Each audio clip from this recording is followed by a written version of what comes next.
Hello dear friends, once again welcome to Angel English Academy. મિત્રો કિશન રાઠોડ હું આપનું Angel English એકેડેમીમાં ફરી હાર્દિક સ્વાગત કરું. સીસીના પડઘમ વાગી રહ્યા છે.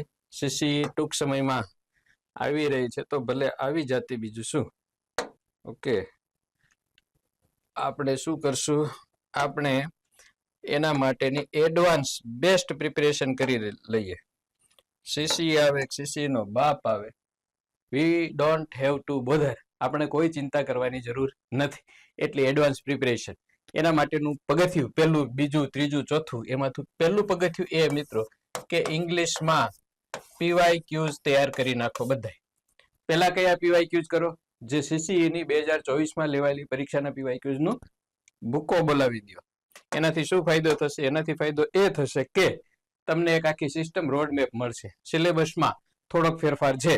સિલેબસમાં પેરેગ્રાફ વાંચીને જવાબ આપો એની જગ્યાએ active passive direct indirect add કર્યા છે, તો એ સારી વાત છે. 2024 એક જ ડાયરેક્ટ ઇનડાયરેક્ટ નો પ્રશ્ન હતો ને એક એક્ટિવ પેસિવ નો હતો, પરંતુ હવે આવશે.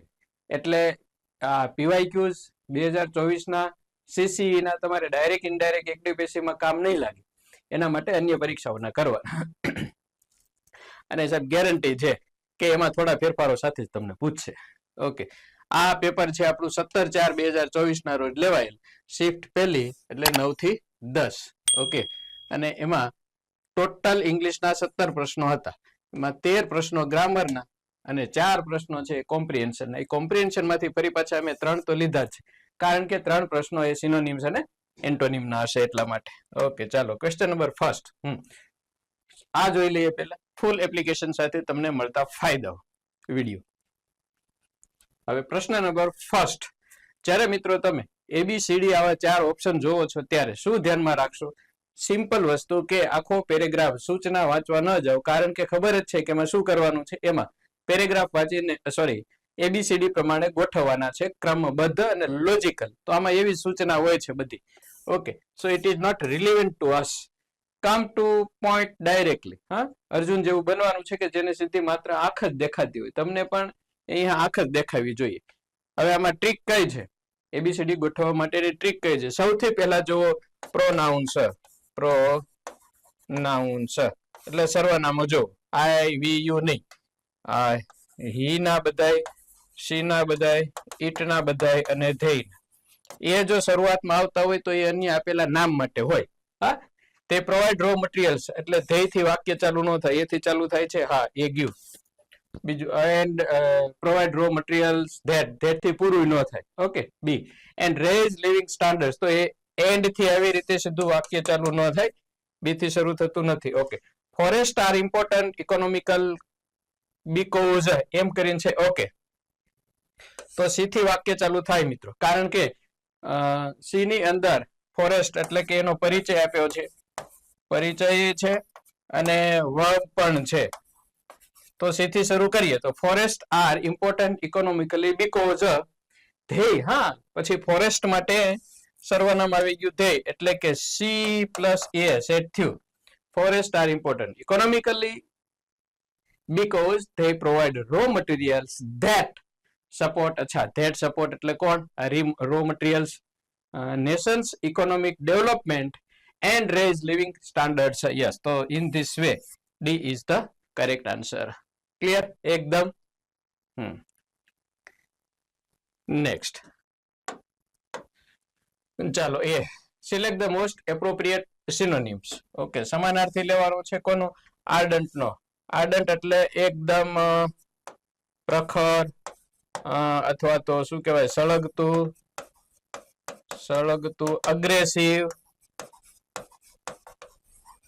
અગ્રેસિવ, ઝળહળતું, ગુસ્સે ભરેલું હોય એવું ટૂંકમાં. ઓકે, હવે રિઝર્વડ સિનોનિમ છે. રિઝર્વડ એટલે ઘણા માણસો they are reserved of nature, તો એને આપણે જેને ઇન્ટ્રોવર્ટ કહીએ છીએ, ઇન્ટ્રોવર્ટ ટાઈપ રિઝર્વડ. પેશનેટ ઉત્સાહી, આક્રમક. ઉત્સાહી, આક્રમક. ઓકે, તો this will be the synonym. જોઈએ જો કોલ્ડ. કોલ્ડ એટલે ઠંડુ, બરાબર, ઠંડુ, એ એનો વિરોધી થયું. અનઇમોશનલ, જેનામાં લાગણી નથી, એને પણ આપણે કોલ્ડ કહીએ છીએ.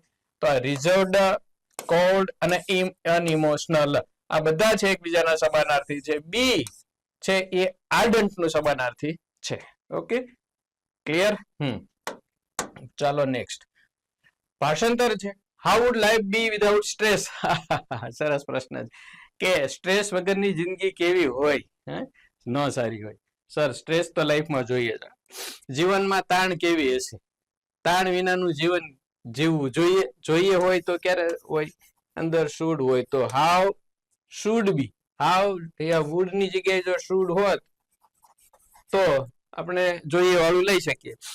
પણ તાણ વિનાનું જીવન કેવું હશે. How would life be without stress. આ વુડ છે ફ્યુચર દર્શાવવા માટે વપરાય છે. નહીં જોઈએ નહીં હશે. તાણમાં જીવનમાં તાણ કેવી હશે નહીં. સી તાણ વિનાનું જીવન કેવું હશે. એક વસ્તુ છે મિત્રો આમાં જે ભાષાંતર પૂછ્યા છે ને એ ભાષાંતર બહુ બુદ્ધિ વાપરીને જવાબ આપવા પડે એવા નથી.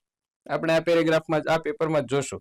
એટલા સિમ્પલ સરળ છે કે ફટાફટ આવડી જાય આપણને. ચાલો નેક્સ્ટ જવાબ જોઈ લઈએ. 4 select the appropriate past tense. હવે કદાચ ન વાંચીએ તો આઈ ખાલી જગ્યા ઇન બ્રાઝિલ ફોર 2 years તો લીવ્સ નો આવે, વોઝ લીવ્ડ ના આવે. Lived yes lived will be living ની. જો અહીંયા ફોર 2 years છે ને આમાં હજુ જવાબ આવી શકે આવો. હેવ લીવ્ડ આવી શકે રહ્યો છું અને હેવ બીન લિવિંગ હું બ્રાઝિલમાં 2 વર્ષથી રહું છું. લાંબા સમયની ક્રિયા અથવા તો ક્રિયા પૂરી થઈ ગઈ હોય અને અસર બતાવવા માટે તો પૂર્ણ વર્તમાન કાળ પણ હોઈ શકે અને ચાલુ પૂર્ણ વર્તમાન કાળ પણ હોઈ શકે. ત્રણેય બધા ઓપ્શન હોત તો શું કરે તો પણ જવાબ તો લીવ્ડ જ આવવાનો હતો. કારણ કે સૂચનામાં લખ્યું છે પાસ્ટ ટેન્સ થી એટલે કે ભૂતકાળથી જ ખાલી જગ્યા પૂરવાની છે. ક્લિયર. ચાલો ઝડપથી જઈએ છે પણ મજાના છે ટોપિક્સ બધા. Okay. A branch of science concerned with the origin, structure and composition of rocks. Rocks એટલે ખડકો. આ ખડકોનું શું ઓરિજિન એટલે એનો ઉદ્ભવ કેવી રીતે થયો એ, સ્ટ્રક્ચર એનું અંદરની રચના કેવી છે. કોઈ એક ખડક લ્યો તમે તો અમુક પોચા ખડક હોય, અમુક કઠણ ખડક હોય. ઓકે. અમુક છે અલગ અલગ પ્રકારના પથ્થરો હોય, અમુક લાવાથી બનેલા ખડકો હોય. તો એ ખડકોનું ઓરિજિન ખરેખર ઉદ્ભવ ક્યાંથી થયું એ લાવાને કારણે થયો છે કે કોઈ બીજાને કારણે. એની રચના કેવી છે એન્ડ કમ્પોઝિશન એની અંદર કયા કયા પેલાથી જે કમ્પોઝ થયેલું છે બનેલું છે ટૂંકમાં ઇન શોર્ટ તો એને શું કહેવાય. એનો અભ્યાસને શું કહેવાય. એ સાયન્સની એક બ્રાન્ચ છે, વિજ્ઞાનની શાખા છે જે આનો અભ્યાસ કરે. હવે ઝૂઓલોજી એટલે તમને ખ્યાલ છે જૂ પ્રાણીશાસ્ત્ર અથવા તો નહીં આપણે એ ખાસ છે આપણે જૂ પ્રાણી સંગ્રહાલય છે તો એને એનો અભ્યાસ પ્રાણીઓનો અભ્યાસ એને સંલગ્ન એક બ્રાન્ચ. જીનિયોલોજી એટલે તમારી મારી દાદાની પરદાદા એની ક્યાંથી ઉત્પત્તિ થઈ પછી એનું નામ કેવી રીતે પડ્યું, આ એના વારસો કોણ, વંશ કહીએ ને આપણે વંશાવળી તો એના માટે જીનિયોલોજી કહેવાય. પછી છે પેટ્રોલોજી એ આના માટે વપરાતો ખડકશાસ્ત્ર એમ. પુરાતત્વ ખાતું એ પાછું અલગ. ડેક્ટિલોલોજી સાઇન લેંગ્વેજ. ડેક્ટિલોલોજી એટલે SIGN sign LANGUAGE sign language એટલે ઈશારાની ભાષાઓ શીખવાની જે આખી શીખતા હોય એનો અભ્યાસ કરતા હોય એમાં જેને રસ રુચિ હોય એ બધું એમાં કનેક્ટેડ છે. તો ડેક્ટિલોલોજી એટલે સાઇન વિજ્ઞાન. તો બ્રાન્ચ ઓફ સાયન્સ કન્સર્ન્ડ વિથ માત્ર ખડક જ. એમાં પૃથ્વીનો આ જે આખી પૃથ્વી છે એમાં એનો આ જે પોપડો છે એ પોપડાના પાછા અભ્યાસનું અલગ આવે. આમાં જે ખડકો બન્યા છે એ ખડકોના જ ઓરિજિન, ઉદ્ભવ, કમ્પોઝિશન, રચના, સ્ટ્રક્ચર બરાબર એનો અભ્યાસ એની વાત છે. Okay next. Mary is very punctual એટલે ઓન ટાઈમ હંમેશા. એ કેવા વ્યક્તિ હોય સમયસર આવનાર, સમયસર રહેનાર આવનાર. શી ઇઝ ઓલવેઝ ખાલી જગ્યા time for her appointments. Okay અહીં આપી દીધું છે આમ તો on time. At a time એવો શબ્દ પણ છે. એટ એ ટાઈમ નો મતલબ થાય એ જ ઘડીએ, તરત જ, ત્યારે જ, એટ એ ટાઈમ, એમ ઇન્સ્ટન્ટ. પરંતુ અહીંયા છે સમયસર હોવાની વાત છે. પંચ્યુઅલ એટલે પંચ્યુઅલ મતલબ ઓન ટાઈમ. ઓન ટાઈમ નો મતલબ માની લો કે 6 વાગ્યે હોય તો એ 6 વાગે આવી જ જાય, ઓન ટાઈમ. ચાલો જવાબ જોઈ લઈએ. ઓકે, એ તો એ જ છે, એમાં કઈ કશું નવું નથી. ચાલો નેક્સ્ટ. ખાલી જગ્યા. હવે જુઓ તમે, આર્ટિકલની ખાલી જગ્યામાં કેવડી લાંબી સૂચના છે એ ન લેવાય. Select the most appropriate article from the options given below to complete the sentence. Mark no article if there is no article, no requirement of article in the given sentence. તો બેટર એ છે કે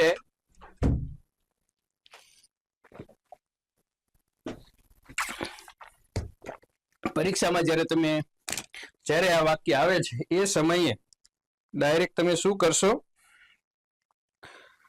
સીધું જવાબ જ લખશો. Okay, ચાલો હું એક થોડું યુઝર્સને બધાને આપવા માટે એકાદો સ્ક્રીનશોટ લઈ લો. ઓકે, લેવાઈ ગયો. હવે એકાદો વિડીયો લઈ લો અને બોલી જાઓ. ચાલો મિત્રો, અહીંયા આર્ટિકલ થી ખાલી જગ્યા પૂરવાની છે. કયો આર્ટિકલ આવશે અને શા માટે આવશે, બંને વસ્તુ કહેવાની છે. હાલો, ડન થઈ ગયું.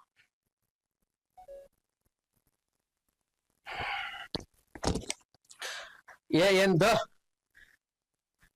એક આવી ખાલી જગ્યા છે. ખાલી જગ્યા એપલ, ખાલી જગ્યા ડે,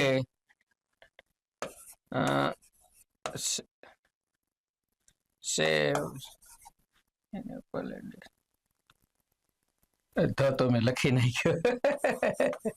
કઈ વાંધો નહીં. An apple A day saves the doctor. N apple a day, ટૂંકમાં આ જે કહેવત વાળું વાક્ય છે ને એમાં એન, એ અને ધ, એ ત્રણેયની ખાલી જગ્યા, ત્રણેય આર્ટિકલ આવે છે. An apple a day saves the doctor. રોજનું સફરજન તમને ડોક્ટર થી બચાવે છે. Saves from the doctor. Okay, હવે આપેલી ખાલી જગ્યા apple I bought last week has got rotten. Rotten એટલે સડી ગયું. સડી ગયું મતલબ ગયા અઠવાડિયે ખરીદેલું સફરજન સડી ગયું છે. તો અહીંયા ચોક્કસ સફરજન થઈ ગયું. સ્પેસિફિક, કોઈ ચોક્કસ જ વાત છે એટલે ધ આવશે, અન્ય કોઈ સફરજન નહીં. ક્લિયર ને? ચાલો next. Study of rocks and soil in the earth crust. Earth crust જો ફરી પાછું આવ્યું. હમણાં આની પહેલા પેટ્રોલોજી આવ્યું હતું, જે ખડકોની રચના, ઓરિજિન, એનું સ્ટ્રક્ચર અને એનું કમ્પોઝિશન, એનો અભ્યાસ હોય તો એને કહેવાય પેટ્રોલોજી. પરંતુ અહીંયા કીધું છે સ્ટડી ઓફ રોક્સ, ખડકો અને ખડકો, સોઇલ એટલે જમીન, in the earth crust. Crust એટલે જે આખું, આ હમણાં જ મેં કીધું હતું, આ જે આપણે આ ભાગ લઈએ તો અહીંયા અલગ અલગ પ્રકારના લેયર્સ છે. એમાંનું જે ઉપલું લેયર છે એ સોલિડ છે, ઘન સ્વરૂપે છે. અંદરનું છે એ પ્રવાહી લિક્વિડ ફોર્મમાં છે. તો આ જે જમીન છે આ ઘન સ્વરૂપમાં રહેલું છે, એ જમીન અને પથ્થરોનો અભ્યાસ એને શું કહેવાય? હવે ઓકે, જીઓલોજી, એ ખ્યાલ છે આપણને, જીવ વિજ્ઞાન સાથે સંકળાયેલી શાખા છે. આલ્કેમી, આલ્કેમી એટલે આમ તો રસાયણ થાય, પણ તમારી જાણ ખાતર એક કે આપણું જે પુરાતન સાહિત્ય કહીએ છીએ આપણે, એ સાયન્સ કેટલી હદે આગળ હતું. એમાં બધા વિમાનોની શોધ થયેલી, વિમાનોથી અવર જવર થતી હતી, એ બધું આપણે જોયું હતું. તંત્ર, મંત્ર, યંત્ર, એ બધું. તો એ ત્યારે તંત્ર નહીં, મંત્ર શક્તિ હતી. અને એક એવી વસ્તુ પણ હતી કે કોઈ પણ મેટલ હોય, કોઈ પણ ધાતુ હોય, એ ધાતુને ગોલ્ડમાં ફેરવી દેતા. રસાયણની પ્રક્રિયા વગરે કોઈ ધાતુને સોનામાં ફેરવી શકાય એવી એ સમયે એ સાયન્સનું ડેવલપ થયેલું હતું. તો એ જે સાયન્સ છે, એ જે રસાયણ શાસ્ત્ર છે, એને આલ્કેમી કહેવાય. પછી ડેમોગ્રાફી. ગ્રાફી એટલે બધામાં અભ્યાસ, એક પ્રકારનો સ્ટડી. ટૂંકમાં ગ્રાફ એટલે લખવું, ગ્રાફી એટલે લખવાની પદ્ધતિ એમ. ડેમોગ્રાફી એટલે એ જે માનવ છે એને એ ક્યાંથી એની એરિયા, આખો એરિયા, પછી એ એરિયામાં એના રીત રિવાજો, એના વંશો, એની અટકો કેવી રીતના પડી, એ આખું જે એરિયા છે એનો અભ્યાસ, એ વિસ્તાર, એને ડેમોગ્રાફી કહીએ આપણે, એક પ્રકારનું ભૂગોળ. અને પેલિયોગ્રાફી એટલે નહીં, હા, જીઓલોજી જ આવશે. ભૂસ્તર શાસ્ત્ર લેવાનું છે ને આપણે, તો ભૂસ્તર શાસ્ત્ર. હા, અને જીઓલોજી, જુઓલોજી એટલે આ પ્રાણી સાથે સંકળાયેલું, જીઓલોજી. અને પેલિયોગ્રાફી એટલે આપણે અહીંયા પેલિયોઝ નામનો ગ્રીક માંથી ઉતરી આવેલો શબ્દ છે. એનો મતલબ થાય ઓલ્ડ, અને ગ્રાફ એટલે રાઇટિંગ, મતલબ જૂનું રાઇટિંગ બધું, જેને આપણે બીજી ભાષામાં લિપિ પણ કહીએ. તો એન્શિયન્ટ રાઇટિંગ છે બધી, એન્શન્ટ રાઇટિંગ, હસ્તપ્રતો, ત્યારે કઈ પ્રેસો તો હતા ને, એન્શન્ટ રાઇટિંગ, હસ્તપ્રત, એનો અભ્યાસ કરવાની જે આખી એક સાયન્સ છે, એક બ્રાન્ચ છે, એક સિસ્ટમ છે, એને કહેવાય છે પેલિયોગ્રાફી. ડેમોગ્રાફી એ આખો એરિયા માટે, એલ્કેમી રસાયણ સાથે સંકળાયેલો છે, અને જીઓલોજી એ ભૂસ્તર ભૂગોળ સાથે સંકળાયેલો. પણ કેવી રીતના? સ્ટડી ઓફ રોક્સ અને સોઇલ. હવે જે આપણે પેટ્રોલોજી છે ને, જે આખો રોક્સ નો અભ્યાસ કરવાનો, એ પેટ્રોલોજી પાછું જીઓલોજીની એક બ્રાન્ચ બને, એના અંડરમાં આવે, કારણ કે એ માત્ર ખડકનો જ અભ્યાસ કરે છે. અને જીઓલોજી છે એ વિશાળ ટર્મ છે એક. ચાલો next. Okay, subvert. What is the meaning of સબવર્ટ?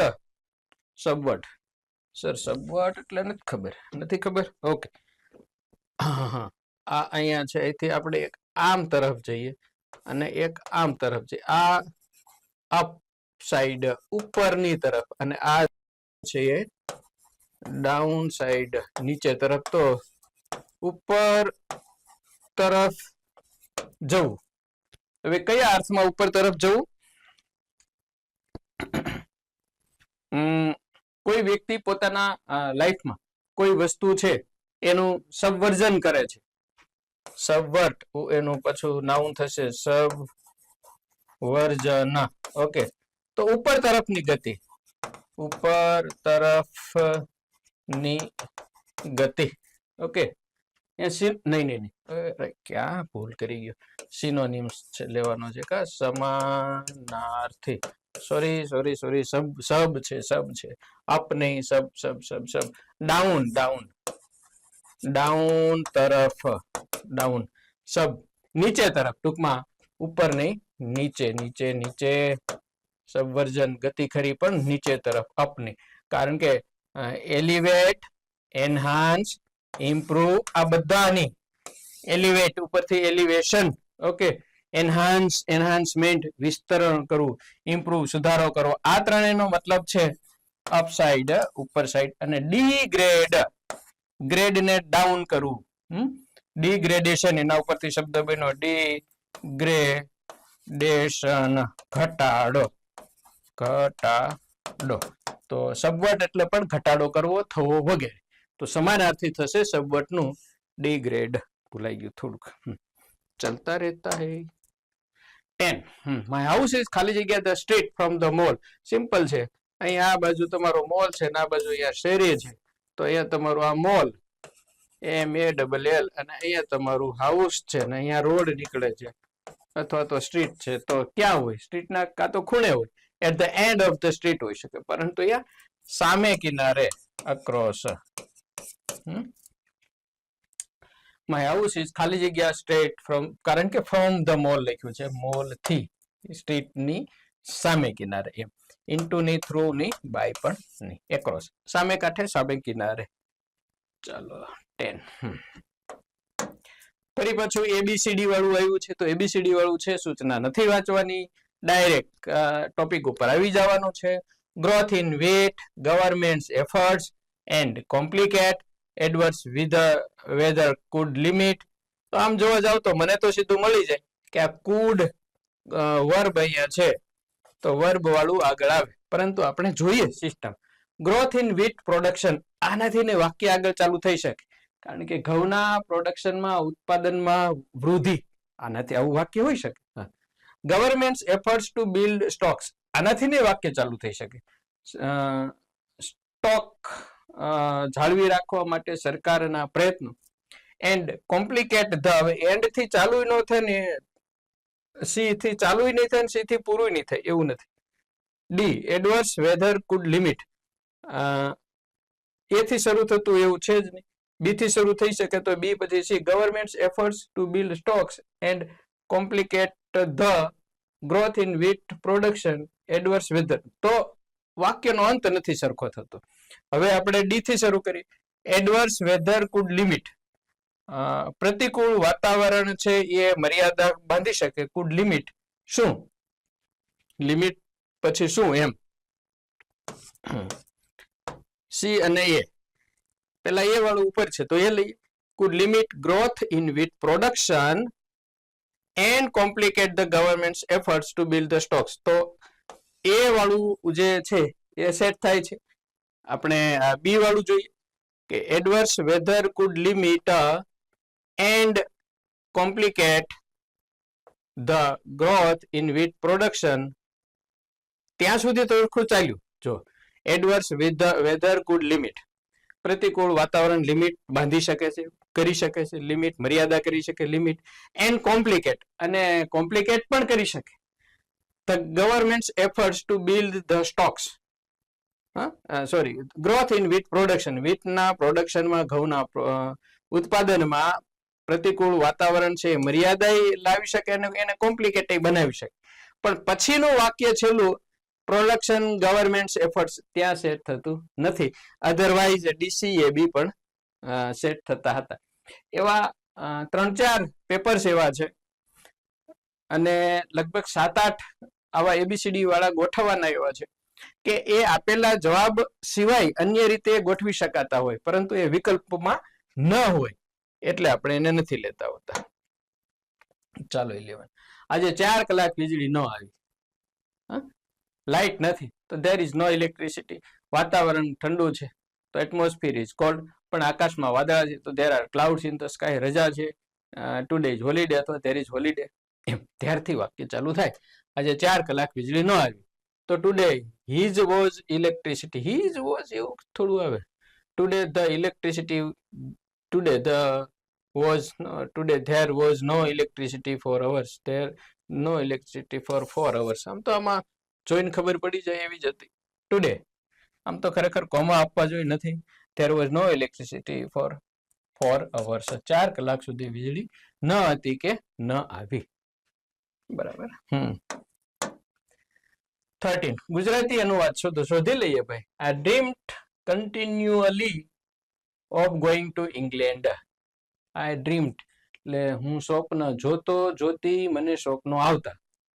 of going to England, England જવાના. કન્ટિન્યુઅલી એટલે મને સતત ઇંગ્લેન્ડ જવાના સ્વપ્નો આવતા, તો હું ઇંગ્લેન્ડ જવાના સતત સ્વપ્નો જોતો કે જોતી. વિલાયતના સ્વપ્ન આવે, મને વિલાયતના જ સપના આવે. ઇંગ્લેન્ડ સપનામાં જ આવે, વિલાયત જવું છે. એ કઈ સેટ ન થાય મિત્રો. હવે જે બુક વગેરેમાંથી લીધું હશે એ ક્યાંક સેટ થતું હશે, પણ ઇગ્નોર ઓલ, એ કઈ ન થાય. વિલાયતના જ સ્વપ્ન આવે, નહીં મને વિલાયતના જ સપના આવે. ઇંગ્લેન્ડ એટલે ઇંગ્લેન્ડ સપનામાં જ આવે. આ ઇંગ્લેન્ડ સપનામાં જ આવે. હવે તમે ઇંગ્લેન્ડ લખ્યું છે ને તમારે વિકલ્પ લખીને જ આવો છે તો સી લખીને આવે, ઇંગ્લેન્ડ સપનામાં જ આવે. કારણ કે હું સતત ઇંગ્લેન્ડ જવાના સપના જોતી, એને હાવ ટૂંકમાં કેવું હોય તો મને ઇંગ્લેન્ડના સપના આવતા એમ. પણ આ વે એ વર્તમાન છે મિત્રો. પણ આ લોકોએ તોય કદાચ ઇગ્નોર ઓલ એટલે બધા ખોટા અને માર્ક આપી દીધો છે ફાઇનલ આન્સર કીમાં, એ મને ખ્યાલ નથી. એ કઈ બંધ બેસતું થતું નથી. ધેટ આઈ એશ્યોર યુ, એ હું તમને ખાતરીપૂર્વક કહી શકું એમ. ચાલો 14 કોમ્પ્રિહેન્શન. પેરેગ્રાફ વાંચીને જવાબ લખો, એ સામાન્ય રીતે આપણે આમાં લેતા નથી, પણ એવા પ્રશ્નો કે જે જરૂર નથી અને છતાંય આપણે કરી શકીએ પેરેગ્રાફ ન હોય તો. જેમ કે select the most appropriate synonym, સમાનાર્થી લેવાનું છે અને શબ્દ છે મિટિગેટ. આવી ગયો છે, ઘણી વખત આવી ગયો છે. મિટિગેટ એટલે DECREASE, ડિક્રીઝ, ઘટાડવું, ઘટાડવું. ખાસ કરીને શું ઘટાડવું? ઉગ્રતા ઘટાડવી, ઉગ્રતા ઘટાડવી. કોઈક વસ્તુને ડિક્રીઝ કરવાની વાત છે. હવે એજિટેટ એટલે ઉશ્કેરવું, એગ્રાવેટ એટલે પણ પ્રેરવું અથવા તો ઉશ્કેરવું, પ્રોવોક એટલે પણ કોઈક વ્યક્તિને ઉશ્કેરણી કરવી. ટૂંકમાં એજિટેટ, એગ્રાવેટ અને પ્રોવોક આ ત્રણેય એકબીજાના સમાનાર્થી છે. શુદ્ધ એટલે કામ, કામ, મેક કામ, કોઈકને શાંત કરવું. પેસિફાયર, PACIFY, પેસિફાય. પેસિફાય નામનું એક હોલીવુડનું મૂવી પણ છે, શાંત કરવું, એકદમ સુધારો લઈ આવો. પેસિફાય અથવા મિટિગેટ અથવા શુદ્ધ, આ બધાનો મતલબ કંઈક આના જેવો છે. ચાલો નેક્સ્ટ. હા, ક્યાંક ને ક્યાંક પૂછાયેલા છે. જો મિટિગેટ કે ઘટાડવું, હળવું કરવું, વિરોધી, વિરોધીના અર્થમાં છે. એટલે એગ્રેવેટ લીધું, ગુસ્સે કરવું, ઉશ્કેરવું વગેરે. સી માઇન્યુટ, એલિવિએટ ઘટાડવું. બધાયનું અમારે લઈ નથી શકાયું, બાકી 66 ઇંગ્લિશમાં ઘણા પ્રશ્નો એવા હતા. ચાલો એન્ટોનિમ આપવાનું છે. કોનું એન્ટોનિમ આપવાનું છે? પેરેગ્રાફ વાંચી અને ડ્રેગનું એન્ટોનિમ આપવાનું છે. વિરોધી શબ્દ, એન્ટોનિમ વિરોધી શબ્દ ડ્રેગ. ડ્રેગ એટલે ઢસડવું અથવા તો ખેંચવું. એ કોમ્પ્યુટરમાં નથી આપતું. ડ્રેગ એન્ડ ડ્રોપ, અહીંથી આમ પકડીને બીજી જગ્યાએ મૂકી દેવાનું. ડ્રેગ એટલે ઢસડવું, કોઈક વ્યક્તિને ઢસડવું, ડ્રેગ કરવું અથવા તો ઢસરડો કરવો એવું પણ થઈ શકે. એનોયન્સ ચીડવવું, ચીડવવું કે ચીડવવું એ એનું થોડુંક સમાનાર્થી આવે. બર્ડન ભાર, તો એ પણ થોડું વર્કનું બર્ડન હોવું. એ બોધર ચિંતા કરવી કે ચિંતા વગેરે. અને ડિલાઇટ આનંદ કરવો કે કરાવવો, ડિલાઇટફુલ નેચર, હસમુખો સ્વભાવ.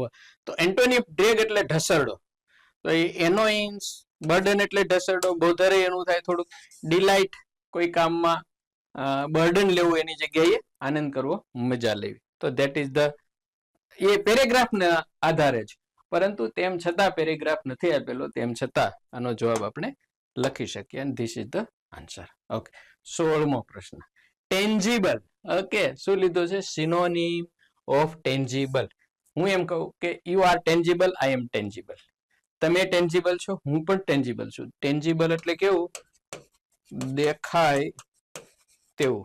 ઓકે, મારા મનની અંદર રહેલી એક ભાવના છે, ફિલિંગ છે, લવની ફિલિંગ છે, ઇમોશન્સ છે.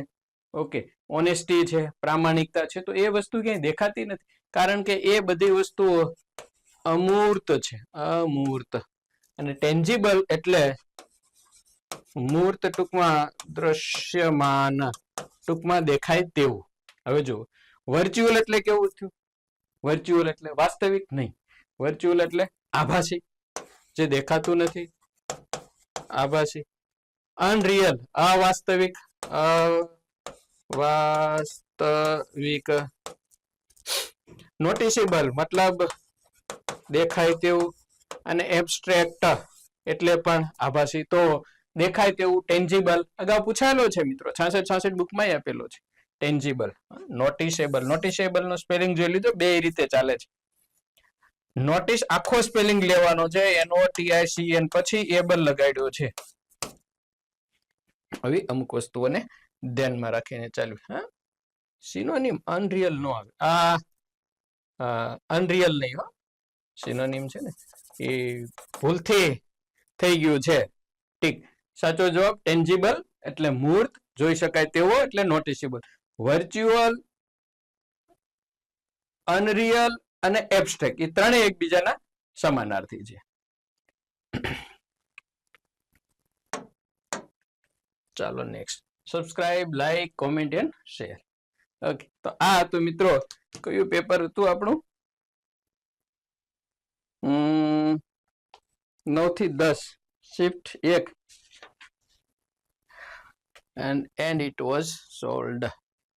અને એ છે એ આપણે સોલ્વ કરી લીધું.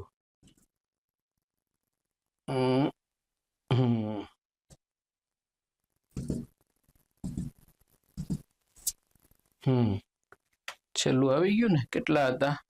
ઓકે, ચાલો ડન. હા, કઈ એક્ઝામ યાદ ખબર રહી? 17/4 શિફ્ટ 1, કુલ 17 માંથી 16 પ્રશ્નો સોલ્વ. મળીએ નેક્સ્ટ વિડીયોમાં. Thanks, have a good day. જય હિન્દ, જય ભારત.